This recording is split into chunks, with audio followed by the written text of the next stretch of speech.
یہ بھی سوال کسی نے پوچھا. میں نے ایک تو جو آپ نے شروع کی تھی بات کے ترامیم وہ کر لیں پہلے نا, وہ ترامیم لانا نہیں چاہ رہے. دوسری بات جو آپ نے مجھ سے پوچھا تھا کہ وہ 65 سے 68 لے کر اب دیکھیں, میں یہ سمجھتا ہوں, میری انڈرسٹینڈنگ یہ ہے, اگر یہ حکومت اس کو اصلاحات کا نام دے رہی ہے تو مجھے یہ بتائیں یار اس کو 68 سال کرنے سے کیا اصلاحات ہے اس میں, کون سی اصلاحات ہے اس میں؟ 3 سال اور سرکاری نوکری ہوگی, تنہا ملے گی. یار انہوں نے کون سے تیر مارنے ہیں 3 سال اور؟ وہی تو میں نے بھی شروع میں کہا نا, چینج کیا کریں گے؟ کچھ یہی بات ہے نا, یہ المیہ ہے نا, وہ کچھ چینج کون سا انہوں نے ایسا, یہ ٹوٹل ایک جو ہے نا وہ مجھے یہاں پر وہ, یہ اگر میں غلط نہیں ہوں تو ایک منٹ مجھے بولنے دیجیے, ایک منٹ سر, اگر میں غلط نہیں ہوں تو یہ پرسن اسپیسیفک نہیں ہے پھر کہ صرف قاضی صاحب کے لیے نہیں؟ یہ میں نے پہلے بتایا کہ یہ ترامیم میں انٹرسٹنگ اگر ہوئی تو یہ صرف پرسن باقی اس کے لیے جو اصلاحات کے حوالے سے لائے جا رہے ہیں تو بیچ میں یہ نقطہ شامل کریں گے قاضی صاحب کا. اور میرے خیال میں آج تک اس وقت تک میرے پاس جو خبر ہے نا وہ یہی ہے کہ قاضی صاحب اس کو قبول نہیں کریں گے. آج تک کی بات کرو, شام تک, جس وقت میں یہ ویل لاک کر رہا ہوں, میں سچ بات آپ سے کہہ رہا ہوں, جس دن مغل صاحب ان کا مائنڈ بنا اس کو ایکسیپٹ کرنے کا, سب سے پہلے آپ کے وی لاگ میں جو ہے نا اپنے چینل کو خبر دے کر پھر آپ کے چینل میں ہم اس پر پروگرام کریں گے پورا انشاءاللہ. لیکن آج تک میں کہہ رہا ہوں کہ وہ اس کو قبول نہیں کریں گے, میں آج تک کہہ رہا ہوں. صحیح. اور دوسرا اس کا چوتھا فیکٹ یہ ہے کہ خیبر پختونخوا میں اسمبلیوں کے جو سینٹ کے انتخابات ابھی نہیں ہوئے. اب دیکھیں بینچ کی جو کمپوزیشن ہے, جسٹس منصور شاہ, اب یہ بات یہاں پر نہیں رکے گی, یہ بات بدلنے کے فیصلے تک جائے گی. صحیح کرام مغل صاحب جی, یہ بات یہاں 13 جنوری کو واپس جائے, وہاں تک واپس جائے گی بات. یہ بات یہاں یہ جو خیرات میں بانٹی گئی تھی نا, کوئی نشستیں آپ کے نون لیگ کو دے دی گئی, جن کی اپنی مل گئی تھی پی ٹی آئی کی بھی ان کو دے دی گئی, پیپلز پارٹی کو دے دی گئی, بلکہ ایک ایون ایسی سیاسی جماعت کو یہ سیٹیں خیرات میں بانٹی گئی جس کی سر سے ٹوٹلی جس کا منڈیٹ جعلی ہے آپ کے سپریم کورٹ میں قومی اسمبلی میں, جس میں ایم کیو کی بات کر رہا ہوں. صحیح, ٹھیک ہے, میں ایم کیو کی بات کر رہا ہوں, ٹوٹل سرے سے منڈیٹ ہی جعلی. ایک ان کی نشست نہیں بنتی ہے, کس نشستوں کو پلس یہ پاکستان تحریک انصاف کو اٹھا کر یاد دے دیں, اوپر سے گورنر بھی دیا ہوا ہے, اوپر سے فیصل بابڈا صاحب کو ووٹ لے کر بھیجا ہے. وہ صاحب میں کیوں کہہ رہا ہوں, یہ نشستیں جو دی گئی ہیں نا یہ واپس جائیں گی, واپس جائیں گی انشاءاللہ نہیں. میں کچھ ٹریک ریکارڈ دیکھ کر کہہ رہا ہوں نا جی, کچھ چیزیں دیکھ کر کہہ رہا ہوں, کیونکہ جسٹس منصور شاہ اور جسٹس اختر من اللہ ہمیشہ منڈیٹ کی بات کرتے ہیں, فارورڈ وے کی جا کر بات کرتے ہیں, ٹھیک ہے, وہ اس کی بات کرتے ہیں. جسٹ آپ کو یاد ہوگا کہ جب لیول پلینگ فیلڈ والی بات ہوئی, معاملہ چلا تھا, کیس چلا تھا, تو میجر طاہر صادق کا انہوں نے فیصلہ لکھا تھا لیول پلینگ فیلڈ والا, جسٹس منصور شاہ نے. وہ فیصلہ پڑھ لیں آپ کہ انہوں نے کیا لکھا تھا اس فیصلے میں. انہوں نے لکھا تھا کہ ایک جو عوام کا نمائندہ ہے اسے کون روک سکتا ہے الیکشن لڑنے سے, انتخاب لڑنے سے. اور یہی بات الیکشن والے معاملے میں جو جسٹس اختر من اللہ نے جو نوٹ لکھا تھا, انہوں نے یہی بات لکھی تھی اس میں, یہ معاملہ اس طرف جائے گا. اور پھر یہ جو الیکشن کمیشن آف پاکستان جو آج کل کر رہا ہے تحریک انصاف کے ساتھ, پولیٹیکل پارٹی, وہ سرے سے اس کو پارٹی تسلیم ہی نہیں کر رہا ہے نا, سرے سے ہی تسلیم نہیں کر رہا ہے اس کو پارٹی, اور پابندی لگا نہیں سکتا, پابندی لگا نہیں سکتا.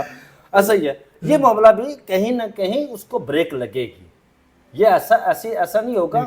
پی ٹی آئی نے جو وائٹ پیپر جاری کیا, انہوں نے کہا پہلے تو آپ عملے سمیت جو ہے وہ مستعفی گھر جائیں, اور دوسرا اگر حکومت یہ آپ کو بلائچ کرتی ہے, کہیں پر بھی آپ کو سفیر لگاتی ہے, ٹانگوں سے کھینچ کے واپس لائیں گے, آرٹیکل 6 لگائیں گے. بالکل ایسا ہی ہے, اور یہ معاملہ وہاں تک جائے گا. اور جو بات کر رہا ہوں مغل صاحب کہ میں جو 6 تاریخ کو سماعت ہوگی, بڑی دھواں دار سماعت ہوگی, اور یہ سماعت 6 کو ہی نہیں ہوگی بلکہ 7 کو بھی سماعت ہوگی اس کی. پھر آگے کہیں جو ہے نا وہ اس کو لے کر جائیں گے, اور یہ اس بینچ نے فیصلہ کرنا ہے, سپریم کورٹ نے فیصلہ کرنا ہے وہاں جا کر.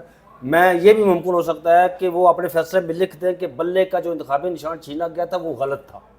یہ ہو سکتا ہے, اوور رول ہو جائے, اور یہ بالکل لکھ سکتے ہیں, وہ سب اپنے ججمنٹ میں لکھ سکتے ہیں. میں ویسے ازیوم کر رہا ہوں, کیونکہ جو اس سے پہلے جو ہوتا آیا نا وہ ایسا ہی ہے, اسی طرح کا معاملہ ہے کہ اس میں ویسے یہ خبر بھی ہے, یا اس کو آپ کچھ بھی کہہ سکتے ہیں, بلے والا جب فیصلہ آیا تھا نا تو اس وقت وہ بلے والا فیصلہ کن حالات میں آیا تھا, یہ پھر کسی دن اس کو معاملے کو اٹھا کر رکھتے ہیں جناب, اس پر پوری ڈیٹیل سے میں آپ کو ویلاگ کروں گا کہ آدھا گھنٹہ بتایا گیا، پھر آدھا گھنٹہ اور دیا گیا، آ رہے ہیں ججز فیصلہ دینے کے لیے، پھر آدھا گھنٹہ اور دیا گیا، آ رہے ہیں. وہ جو 12:30 بجا دیے. وہ جو 2.5 گھنٹے تھے نا، 2.5-3 گھنٹے، وہ وہاں جو کچھ ہوا نا، اس پر میں انشاءاللہ آپ کے ساتھ ویلاگ کروں گا کچھ ایویڈنس کے ساتھ. صحیح. کہ کیا کیا ہوتا رہا، کس طرح ہوتا رہا، کون رضامند تھا کہ اس کا کرنا ہے. مخصوص نشستوں کی سماعت سے تقریباً 48 گھنٹے پہلے بابا ستار صاحب دھماکہ خیز ایک 40 صفحات کا فیصلہ لکھتے ہیں، اور اس میں وہ جو مداخلت والا سین تھا اس کو ایکسپوز کرتے ہیں، نوٹسز جاری کرتے ہیں اور کہتے ہیں کہ کیوں نہ آپ کے خلاف توہین عدالت کی کارروائی کی جائے. یہ جو پریشر ہم فیل کر رہے تھے ججز پر، ظاہر سپریم کورٹ کے ججز پر بھی ہوگا، اس فیصلے سے وہ پریشر سے آزاد ہو چکے ہیں. مول صاحب، جسٹس بابر ستار کے حوالے سے میں آپ کو کہوں کہ جسٹس بابر ستار جیسے جو جج ہے نا، پاکستان کی جو عدالتی تاریخ ہے نا، اس میں اٹھا کر دیکھیں آپ کو خال خال اس طرح کے جج ملیں گے. بالکل ایسے، اور تاریخ یاد رکھتی ہے ایسے لوگوں کو. اس میں جسٹس ایسے رحمان، جسٹس حمود الرحمان، جسٹس کیانی جو پنجاب لوور ہائی کورٹ کے رہے تھے، جس کو ایوب خان لے کر سپریم کورٹ میں نہیں آئے تھے اور وہاں سے بعد چیف جسٹس ریٹائر ہوئے تھے، کیونکہ وہ جسٹس ابراہیم کے ساتھ ہی ہم نے دیکھا ریٹائر ہو کے گھر چلے گئے. ابراہیم صاحب ایسے خال خال لوگ ملتے ہیں. جسٹس بابر ستار کی دلیری، جسٹس بابر ستار کی بہادری، جسٹس عطر من اللہ کی بہادری، 6 ججز کی بہادری، تاریخ نے ان کو یہ میں مغل صاحب ایک دو لفظوں میں 1 لائنر اگر میں ان کی تعریف کروں تو وہ یہ ہے کہ یہ تاریخ کے لکھتے ستارے ہیں. صحیح. یہ تاریخ میں یہ ان کا وہ جو تاریخ کی تابندہ جو راک ہے نا، ان راک میں تاریخ ان کو نقش کر چکی، لکھ چکی ہے ان کا نام. ٹھیک ہے، اب اس کو وہ مٹا نہیں سکتا. جو لوگ کہتے تھے نا بابر ستار کے حوالے سے، بابر ستار ایک متمول گھرانے سے تعلق رکھتا ہے. بالکل ایسے ہی. بابر ستار کا ماضی، اب بابر ستار کی خاندان دیکھیں، اسے کیا لگے یہاں پر جج بنے ہوئے، اسے کیا لگے یہاں پر، وہ تو کروڑوں روپے کی جو فیسز لیتے تھے، یہاں پر وہ آگے 18 لاکھ یا 10 لاکھ یا 20 لاکھ یا 15 لاکھ روپے سیلری لے رہے ہیں نا. تو وہ ان کے لیے اچھا تھا یا یہ اچھا ہے ان کے لیے؟ انہوں نے آ کر یہاں پر اس عہدے کو تکریم دی. یہ جو ججی کا عہدہ ہے نا، اس کو تکریم دی.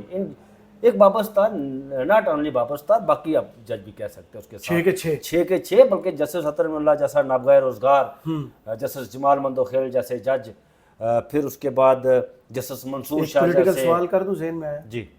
جب سے 6 ججز نے خط لکھا ہے، ہمارے جو کولیگز ہیں، دوست ہیں، جو نان لیگ اورینٹڈ تھوڑا ان کا ذہن ہوتا ہے، وہ ان کے خلاف کیوں بولنا شروع کر دیتے؟ مجھے ابھی تک ان کی سمجھ نہیں آئی. انہوں نے پی ٹی اے کے حق میں کوئی فیصلہ نہیں دیا، نون لیگ کے خلاف کوئی فیصلہ دیا. ہائی کورٹ سے جتنا ریلیف نواز شریف کو ملا ہے اتنی ہی ناانصافی عمران خان کے ساتھ ایک تو ہمارے پاکستان، لیکن وہ ان 6 ججز کے جج کو لیگل فریم آف ورک میں دیکھنے کے بجائے پولیٹیکل کیوں؟ ایک تو ہماری یادداشت بہت کمزور ہے.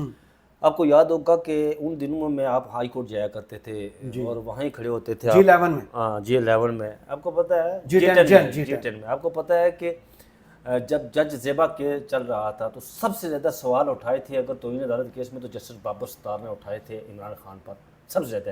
اس وقت جسٹس بابر ستار ان جو نون لیگی جو باڑے کی ٹٹو ہوئے نا، ان کے لیے وہ یہ باڑے کی ٹٹو اردو کا لفظ ہے، یہ کوئی جی مجھے پتہ ہے بڑا، ان کے لیے بابر ستار ہیرو تھا.